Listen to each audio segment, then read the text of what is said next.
մի հորդորով հանդես գալ Ռոման Երիցյանին հրապարակային, քանի որ ինքը դա հրապարակային անում։ Այդ ոստիկանների հետ բաներով վիդեոները Ռոման ջան, դա շատ տգեղ է եւ դա շատ սխալ է անելը, ես կարծում եմ։ Ես վստահ եմ, որ դու Արցախում նման բան կյանքում չէիր կարող անել, եւ ես վստահ եմ, որ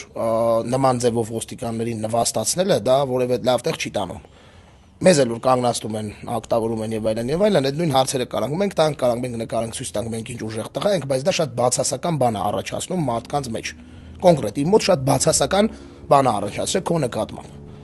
Ու ես խնդրում եւ հորդորում եմ նմանատիպ հանրային դրսեւորումները դադարեցնել, որովհետեւ դա շատ տգեղանայվում եւ դա ընդհանրապես անելու բան չի։ Հայաստանում ոստիկանների 90%-ը այդ քեզ հանդիպած ոստիկանների նման են, բայց մեղավորը այդ տղերքը չեն։ Մեղավորը նրանք են, որոնք որ այդ տղերքին ընդունում են գործի։ Մեղավորը Դանիելն է, որ 8-րդ դասանի կրթությամբ պարեկ է ընդունում գործի։ Ուտեղ լավ տղա դառնալը, այդպես կայֆ բռնելը, հեչ լավ տեղ չի տա։